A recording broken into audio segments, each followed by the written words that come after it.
Now, the 2023 election is barely 3 months away, and already the polity is heated with conversations around political parties and their candidates. Key among issues that have crept up is the destructive role fake news and hate speech play in seasons such as this. Just recently, a TV station had to apologize for running a fake report on one of the presidential candidates, an indication that no one is spared the adverse effect of fake news in the society. Not only is fake news dangerous, it threatens the peace, unity, security, and corporate existence of any country if steps are not taken to check the propagators of such misinforming content, especially in an election season. That's the crux of our discussion. And joining us is the Executive Director, Media Career Development Network, Lekan Otufoduri. Lekan, good morning. It's good to have you join us now. Good morning. It's nice to be here this morning. Great. Now, make us understand. We often hear the term fake news, and as it is, can you break it down for us to even understand what really constitutes fake news? Let's start from there before we go into other aspects of this discussion. Well, I think simply put, fake news is false news. Although there is a debate about whether, if you say something is fake, that means that's an original.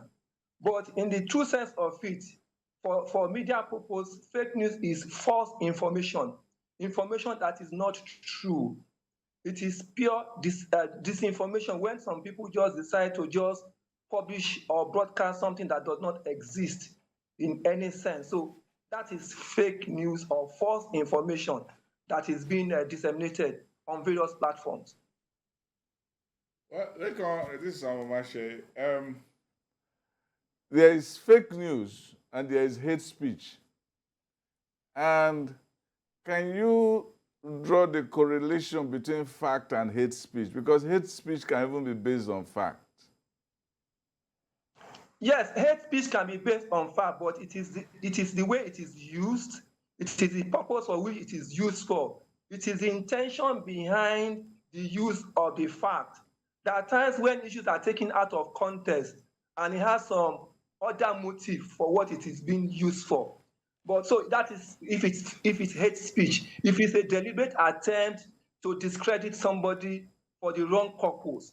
So if it's false information, where some, like we said, if disinformation, it's not misinformation and dissemination. There's a slight difference.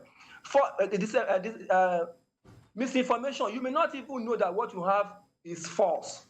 But disinformation is when you deliberately create an information and you spread it because you want to discredit somebody, because you have an ulterior motive, especially under political times. All right.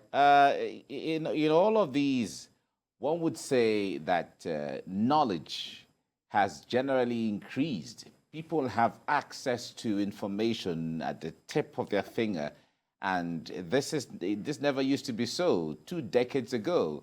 So if knowledge has increased based on that, one would expect that there'll be some level of heightened media literacy. Talk to us from that window. We are not seeing the kind of media literacy that people should have because they have access to information. It's kind of contradictory, but can you explain that to us? Well, I think it's unfortunate that we have the situation we have on our hands. Technology has provided us a lot of access. We are coming from a background when few people, or when I always tell some young people that if you wanted breaking news in past years, you have to wait till 9 o'clock in the night to watch NTA or some of the major broadcasts back then. But today, information is breaking by the minute. Unfortunately, the technology that we have, not everybody has proper understanding or the use. Or sometimes even when we use it for ulterior motive. I also need to explain that sometimes, even for those of us who are supposed to be enlightened, we don't understand this technology well enough. So many people are online. Even journalists are on social media. How many of them understand the proper use? So when you have an information that is on a Twitter handle, are you sure it's the right one? Is it a parody account?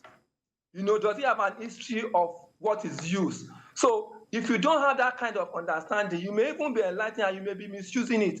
Or you get an information on WhatsApp and your next instinct is to share as received, as people say, forgetting that you need to verify any information that you get.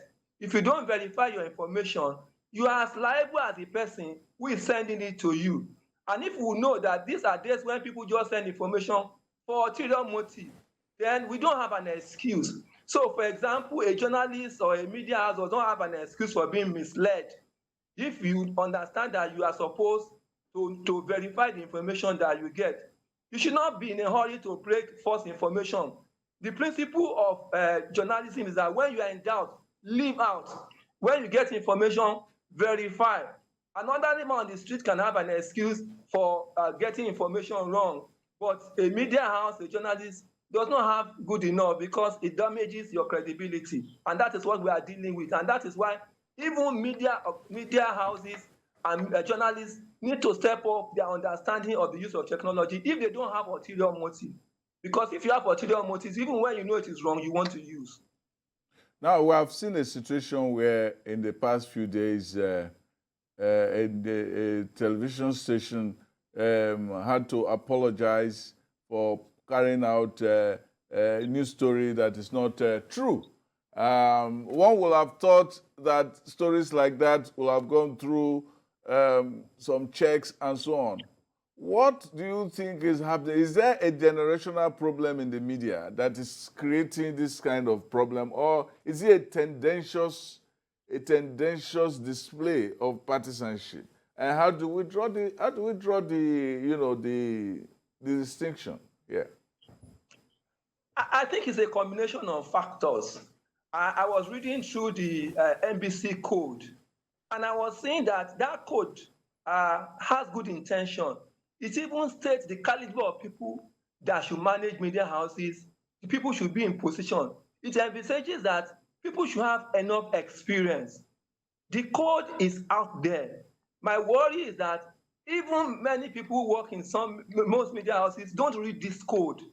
I have been at a media training before where I asked experienced journalists how many of them have read the code of ethics of Nigerian for journalists. More than half of them have not read that code. They don't have copies.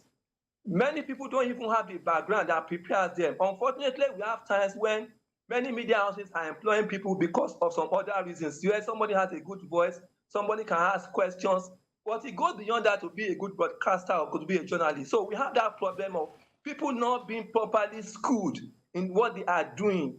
So that is a problem. Then we also have a problem where it's a generational thing, when people don't believe that you need to subject every fact. Like I said, the old principle which still subsists for journalism is that when you don't have, so we don't also have those check and balance that used to be there in media houses, where people ask very serious questions, where you have a layer of quality control check, where you have news, where you have sub-editors, you have proofreaders, you have people who can interrogate publication up to the last minute and verify. So I think that is a mix of problems that we need to address, because it begins to erode our credibility. I mean, we can't give an excuse that we are behaving like the ordinary person who is on social media, who doesn't have an address, who don't have anything at stake. So it's a major problem that we need to address. I'm aware that the Nigerian Press Council and the NPO, there is a move to review the code of conduct for journalists, and we need to take it serious. So at the point of employment, are we giving these things to people? Are we organizing regular training? Do journalists, do broadcasters who interview people, the news editors, do they understand the code? Because it's not about just being fine, it's about, it erodes not only for that media house, it erodes the credibility of the media as an institution. All right. In an era where everyone who has a phone seems to be a journalist, and you snap in the picture anywhere, you get access to internet, you get access to videos, and everybody is a journalist automatically as it is. How challenging would it be to fight fake news and hate speech and misinformation, disinformation, malinformation, whatever it is called, and whatever form that they appear. How challenging or how more challenging is it becoming when more people are just having access to phones and internet and then everything is out there? Well, I think we also need to begin to draw this clarification. Not everybody is a journalist. Yes, there is technology that allows people to share information. And the Constitution guarantees that everybody can share information, but not everybody that shares information is a journalist. So if we have that clear distinction, because sometimes there are some misdemeanors that are committed by people who are not journalists and people ascribe to the media house. But the one that is even being committed by the media house is the one that is worrisome. And that will be possible if media owners ensure that they follow the rules. There are rules of engagement. There are provision for training. If we do that, but in a situation where people get licenses, they put up radio station in a hurry, they just put up all kinds of it, they just bring all kinds of people into a media house, it's going to be very difficult. So, but it's important that we ensure, and our unions, our Nigerian Union of Journalists, the Guild of Editors, the Broadcasters Association, they ensure that there is a conscious attempt to salvage our reputation by ensuring that the right people are put on air or allowed to do what they are supposed to do. Like I said, if we don't do that, all manner of people will pose as journalists and our reputation will be at stake. So it's important that we ensure that not anybody is just allowed to have access. That is the problem. You can join a media house, but you need to go through the preparatory stage. You need to understand the law. I mean, just like we say, journalism is a profession, no matter what people say. There are rules. There are ways we do things. There are things we are not supposed to do. The information we receive that we need to process. But as long as we don't do that, it's going to be very difficult. So where even the owners of the organization don't understand this principle, it's going to be difficult. But we need to come together and salvage our profession, our industry, by ensuring that we don't leave it open door. I mean, people say we are the gatekeepers. So people respect us. Even when people get false information, they want to go to establish platforms like TVC, like Forge, like Nation, and all those things to verify. And when we behave like social media persons, that is a problem. Well, you make it look like as though it is easy. The issue of evidence is what is at the bottom of all of this. Evidence. How, in an age of speed, do you actually pause to interrogate evidence? I saw in one of my platforms, some people were circulating something from somebody. I don't want to give him the advantage of naming him. Was circulating a document yesterday, and in my WhatsApp group, I told them, "You guys have not even interrogated this, and you're already touting it as evidence, because they can give you a picture, just like they did in the case of the INEC story, INEC press release. They will write it, they will couch it in language. Not everybody understands the language that you are supposed to read from INEC. Not everybody understands it. That this is not the way INEC writes. There are some problems with the structure of the paper, of the document. But not everybody has the intelligence to know it.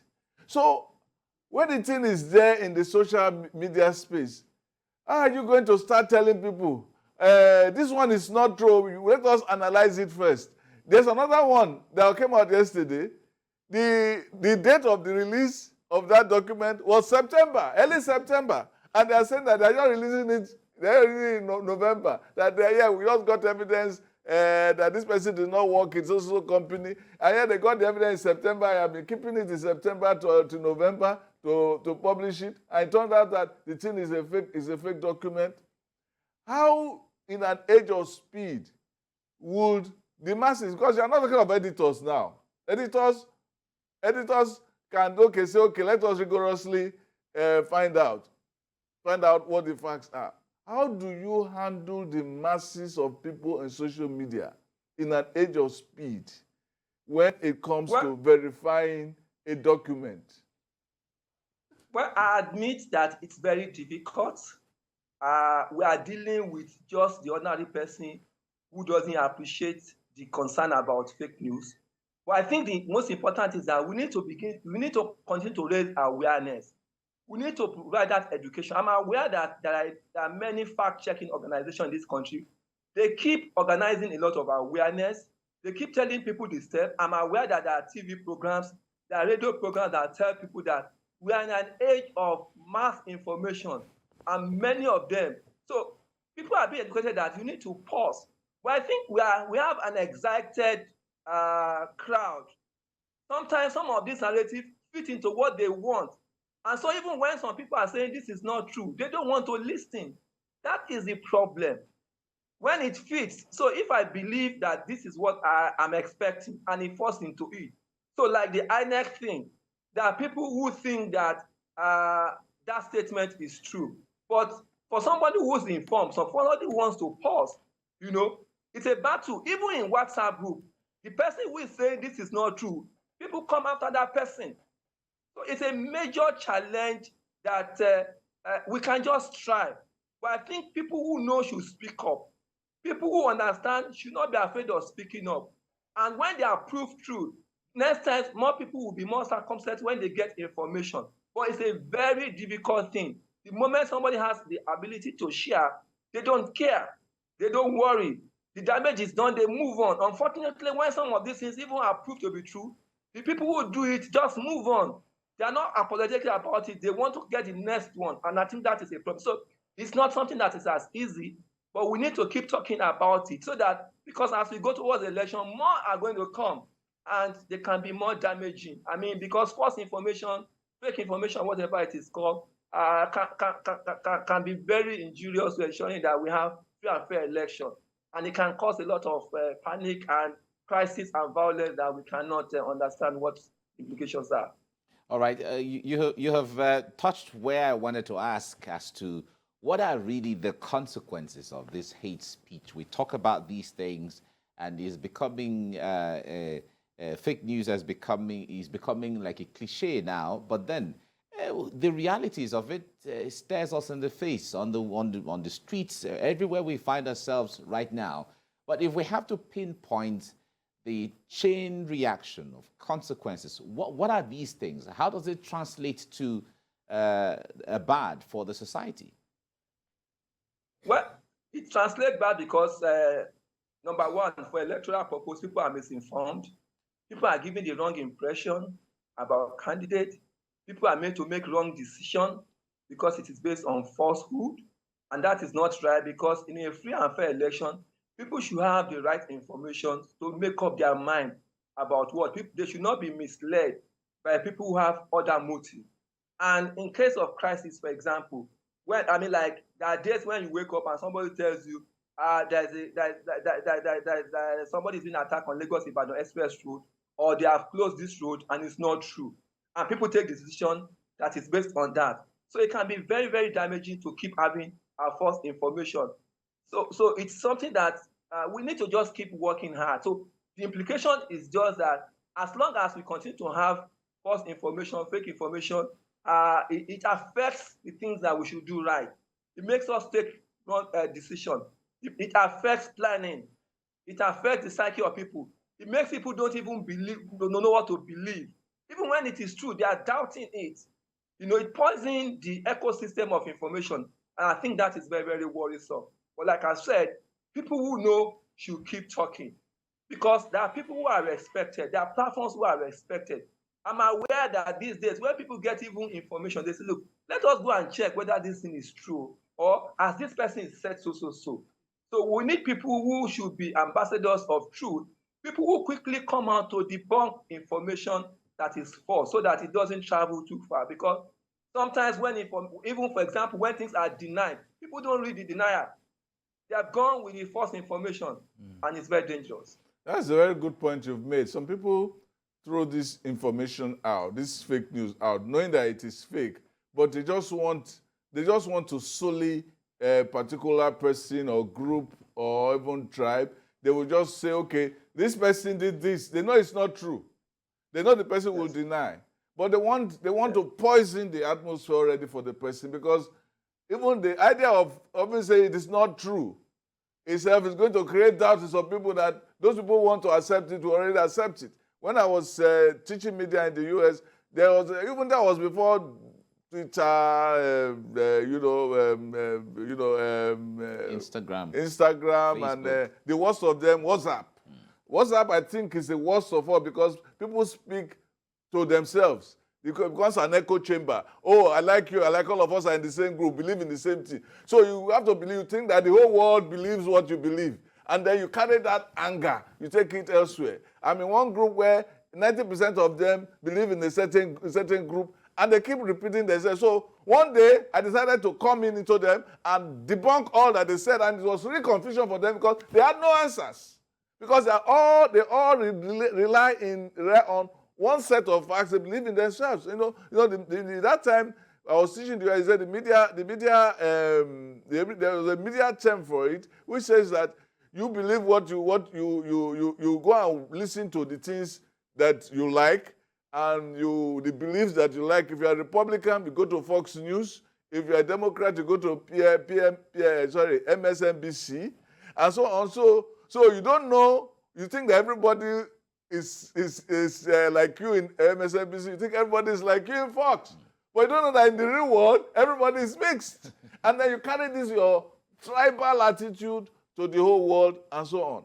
So how do you get people out of it? Because technology itself has become a trap. That's true. Technology has become a trap. I was following this debate about the INEC publication. Even when INEC denied it, some people said, look, are you sure INEC has not been bribed? Are you sure somebody has not reached out to INEC? They have believed the first one. They don't want to hear another version of it. So again, like we keep saying, it's a major crisis we have on our hand. Technology should help us make information accessible. But unfortunately, it has become something that is perpetuating a lot of falsehood. I've seen WhatsApp group of supposedly intelligent people, professionals, that have become very chaotic because somebody is trying to say, this is not right. And somebody doesn't mean people pull out of WhatsApp group just because people are saying the right thing. So it's something that is not even about just the man on the street. It's about the man who is supposed to be intelligent, who is educated, but has some biases in his mind and doesn't want to hear what is the right thing. And like I said, it's important that the media play a major role. Media begin to put that important position where people can say, look, let us go and check on this platform. This is where to find the truth. As long as you don't find the truth, it will be difficult to know what to believe.